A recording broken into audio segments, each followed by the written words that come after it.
Hello good morning friends. मैं आपका friend Satish Sharma बात कर रहा हूँ और आपका गणित की शिक्षा वीडियो में आपका बहुत बहुत स्वागत है। आइए देखिए, अभी आपको बहुत मज़ा आ रहा होगा, उम्मीद है। आप चैनल को सब्सक्राइब कर लीजिए। सी टेट का एग्ज़ाम तो पास में आने वाला है। 5 जुलाई डेट फिक्स हो गई है और एम पी टेट की 19 सितंबर हो गई है और राजस्थान गवर्नमेंट भी सितंबर में कराएगी। तो अगर आपको शिक्षक बनना है तो मेरे चैनल को सब्सक्राइब करना ही होगा। आप चाहते हो कि मैं शिक्षक बनूं? देखिए, हमने कल डिस्कस की थी गणित की प्रकृति, जो कि सर्पिलाकार होती है। और अगर आपने अभी तक सेकंड फर्स्ट पार्ट नहीं देखा है तो आप जाइए, मेरी प्लेलिस्ट में जाइए और फर्स्ट सेकंड पार्ट ज़रूर देखिए, जिससे आपको ये थर्ड पार्ट समझ में आ पाए। आज हम पढ़ेंगे गणित के शिक्षण के उद्देश्य। आज हम देखिए शिक्षण विधियाँ पढ़ रहे हैं, तो उसमें हम गणित शिक्षण के उद्देश्य पढ़ेंगे। देखिए, गणित शिक्षण के उद्देश्य के बारे में बी एस ब्लूम ने एक बात कही है। बी एस ब्लूम ने कहा है कि त्रिध्रुवीय है। क्या कहा है बी एस ब्लूम ने? कि त्रिध्रुवीय है। देखिए, उद्देश्य, क्योंकि एक उद्देश्य होता है। क्या होता है? एक उद्देश्य होता है। एक उद्देश्य होता है। उद्देश्य के साथ साधन यानी अधिगम कराया जाता है। साधन यानी अधिगम कराया जाता है। अधिगम। और उसी के साथ साथ अब हमने, उद्देश्य था हमारा कुछ पढ़ाना, साधन के साथ हमने अधिगम कराया। अब वो अधिगम हुआ कि नहीं उसको जानने के लिए त्रिध्रुवीय तीसरा पक्ष होता है। इसको कहते हैं मूल्यांकन। इसको कहते हैं मूल्यांकन। क्या कहते हैं इसको? मूल्यांकन। इसको कहा जाता है मूल्यांकन। तो ऐसा बी एस ब्लूम जी ने कहा है। तो बी एस ब्लूम के बारे में हम थोड़ा सा ये लिख लें, थोड़ा सा ऊपर, शिक्षण अधिगम प्रक्रिया। ये जो अभी मैंने बनाया था उसको बनाने से पहले ये लिख लें, उसको दोबारा बना दूंगा मैं। शिक्षण शिक्षण अधिगम प्रक्रिया। अधिगम प्रक्रिया। प्रक्रिया प्रक्रिया कह सकते हैं हम। ये होती है त्रिध्रुवीय। क्या होती है? त्रिध्रुवीय। त्रिध्रुवीय। ये किसने कहा? B S Bloom. B S Bloom. ये आप बना लीजिए, ये लिख लीजिए कि शिक्षण अधिगम प्रक्रिया जो है वो त्रिध्रुवीय होती है। ये बी एस ब्लूम ने कहा है। गणित शिक्षण विधियों में बात कर रहे हैं। साइकोलॉजी में जॉन डीवी ने भी कहा है, उसने कुछ अलग कहा है। उसने तीन उन्होंने भी तीन के बारे में ही कहा है। यहाँ त्रिध्रुवीय कहा गया है, बी एस ब्लूम ने कहा है इस गणित शिक्षण विधियों में। ठीक है, तो आप एक बार ये भी बना लीजिए, मैं दोबारा बना देता हूँ अगर नहीं बनाया है तो। इसको फिर हम बात करेंगे कि क्या उद्देश्य होता है। यहाँ उद्देश्य आ गया, यहाँ साधन या अधिगम आ गया, और यहाँ आ गया मूल्यांकन, या इसको कह सकते हैं हम प्रमाण या प्रमाण। ठीक है, तो देखिए, एक टीचर कोई जब शिक्षण कराता है, गणित का जब शिक्षण कराता है, तो उसका एक उद्देश्य होता है। वो उद्देश्य सामान्य हो सकता है, विशिष्ट हो सकता है, लेकिन वो उद्देश्य के साथ जाता है। आप कोई भी काम करते हो तो किसी न किसी उद्देश्य के साथ काम करते हो। ऐसा तो है नहीं कि बिना किसी उद्देश्य के करते हो। देखिए, विशिष्ट उद्देश्य का मतलब ये होता है, विशिष्ट उद्देश्य का मतलब होता है कि अगर 1 घंटे में, 2 घंटे में, या एक कालांश में, या 2 कालांश में अगर कोई चीज़ सिखाई जा सकती है तो उसे विशिष्ट उद्देश्य के अंदर माना जाएगा।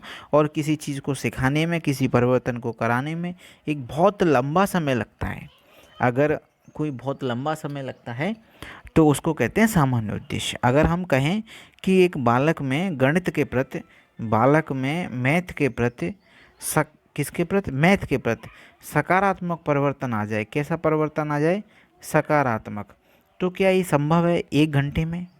नहीं। देखिए, जब तक हम उसके साथ 1 महीने 2 महीने लगातार काम नहीं करेंगे, उसको अच्छे से नहीं सिखाएंगे, तो क्या गणित शिक्षण के उद्देश्य पूरे होंगे? क्या उसमें जो सामान्य उद्देश्य है कि मैथ के प्रति उसका सकारात्मक परिवर्तन आ जाए, ये क्या संभव हो पाएगा 1 घंटे में? नहीं हो पाएगा।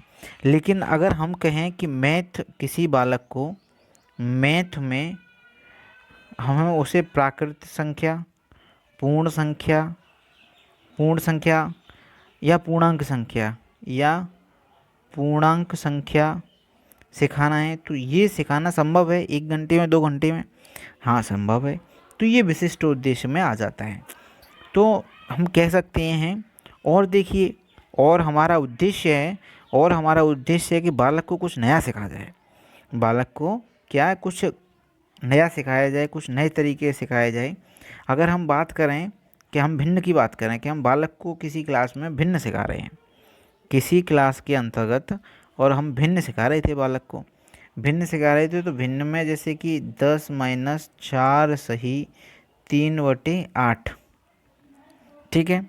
या इसकी जगह 3/8 की जगह आप कुछ भी ले सकते हो। मैं अभी 3/8 से सिखा देता हूँ, कोई भी एग्जाम्पल है ये तो, ठीक है। तो हमारा नॉर्मल तरीका क्या होता था कि हम इसके नीचे 1 मानते थे और इसका मल्टीप्लाई करते थे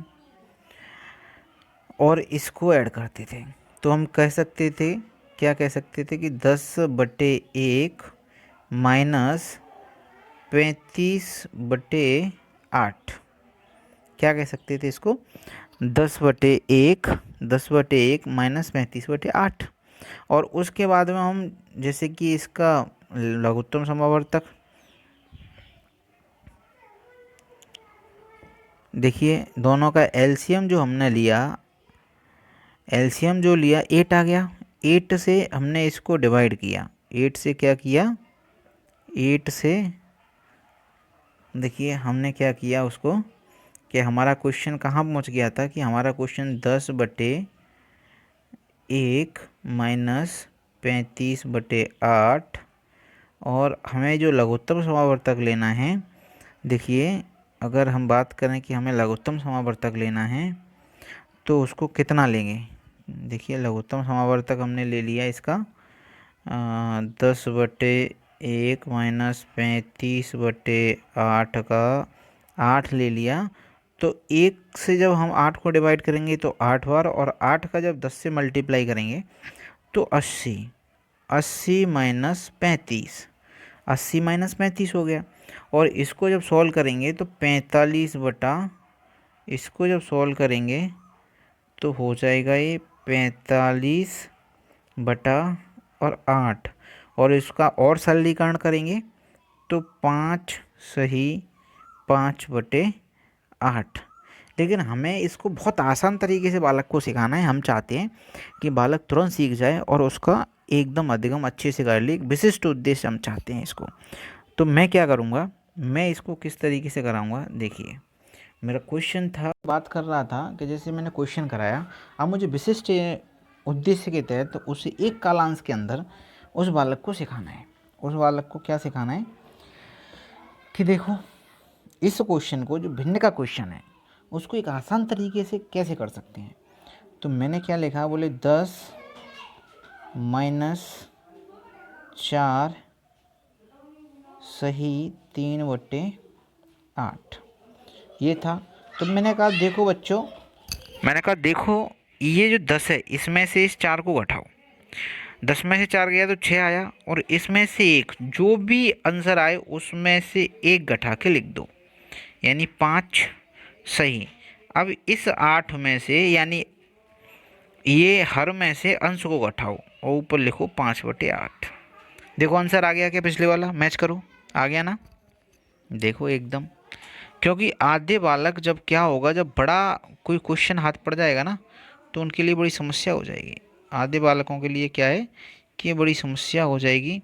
कैसे समस्या हो जाएगी कि अगर कोई क्वेश्चन आ गया, अगर क्वेश्चन आ गया बोले 89 माइनस 69 सही 79/99, अगर मैंने वो आसान वाला उद्देश्य के साथ नहीं पढ़ाया होता, शिक्षण नहीं कराया होता, तो आधे बच्चों की तो इसमें टाइटाफिस हो जाती।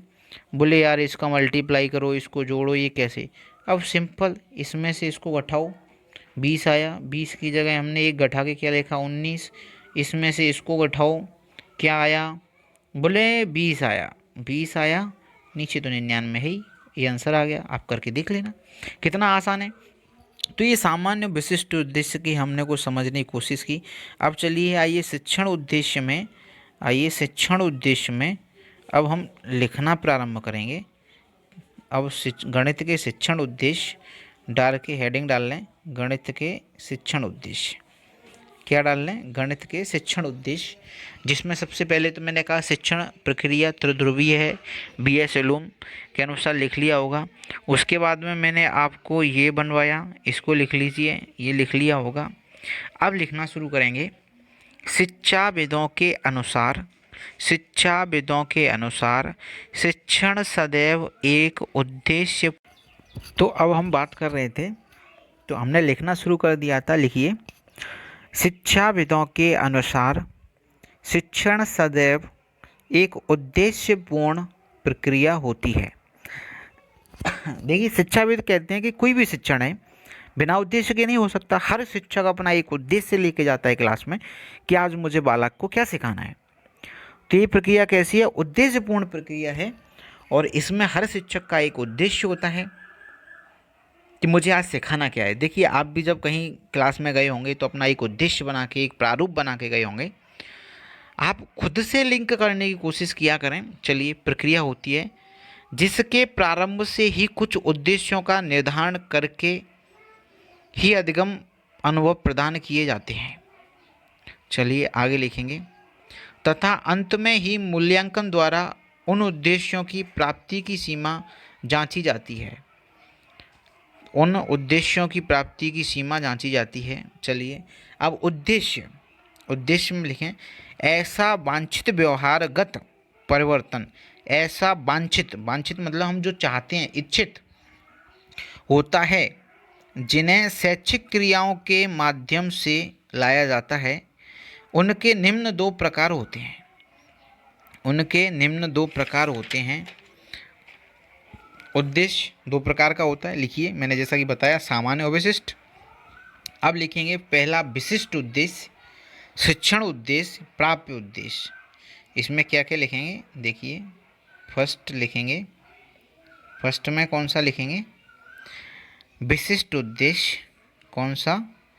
विशिष्ट उद्देश्य। और विशिष्ट उद्देश्य का नाम ही क्या है कि शिक्षण उद्देश्य। क्या है? शिक्षण उद्देश्य। और इसी को क्या कह दिया है? प्राप्य उद्देश्य। ठीक है, तो इसमें लिखेंगे ऐसे उद्देश्य जिनका कक्षा शिक्षण से प्रत्यक्ष संबंध होता है। ऐसे उद्देश्य जिनका कक्षा शिक्षण से प्रत्यक्ष संबंध होता है तथा जो एक कालांश या सीमित कालांश की अल्प अवधि में ही प्राप्त किए जा सकते हैं, उन्हें विशिष्ट उद्देश्य कहा जाता है। जैसे मैंने अभी बताया था कि गणित में हमें पूर्णांक कराना है तो विशिष्ट उद्देश्य। लेकिन अगर हमें गणित के प्रति सकारात्मक परिवर्तन लाना है, ये कैसा उद्देश्य है? एक सामान्य उद्देश्य है, जिसमें एक लंबे समय तक। अब इसमें ही स्टेप बदल के लिखेंगे।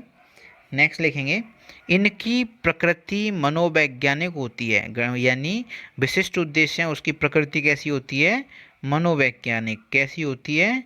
मनोवैज्ञानिक। कैसी होती है? मनोवैज्ञानिक होती है। चलिए नेक्स्ट लिखेंगे, स्टेप बदल के, इनका क्षेत्र सीमित होता है। कैसा होता है? क्षेत्र जो होता है वो कैसा होता है? सीमित होता है। ठीक है, चलिए अब लिखेंगे सामान्य उद्देश्य। सामान्य उद्देश्य में लिखें ऐसे उद्देश्य जिनका कक्षा शिक्षण से अप्रत्यक्ष संबंध होता है तथा जो एक दीर्घ अवधि के बाद ही प्राप्त किए जाते हैं वे सामान्य उद्देश्य कहलाते हैं। इनका क्षेत्र व्यापक होता है, जैसे उसका सीमित था और इनका व्यापक होता है। इनकी प्रकृति सैद्धांतिक होती है। कैसी होती है? सैद्धांतिक होती है, वह दार्शनिक होती है। उनकी मनोवैज्ञानिक थी, इनकी सैद्धांतिक थी। अब इसका देखिए, इस आपको समझ में आ गया होगा, कुछ भी ऐसा नहीं है। और आज थोड़ा सा समय का अभाव है, आप लोग क्लास देखिए और चैनल को शेयर कीजिए, सब्सक्राइब कीजिए। और कल मैं जो है आपको विलोम शिक्षण उद्देश्यों का वर्गीकरण, विलोम टैक्सोनॉमी कराऊंगा, विलोम की वर्गीकरण कराऊंगा। तो वीडियो को पूरा देखने के लिए आपका बहुत बहुत धन्यवाद। चैनल को सब्सक्राइब, शेयर और लाइक ज़रूर करिएगा। Thank you for watching this video.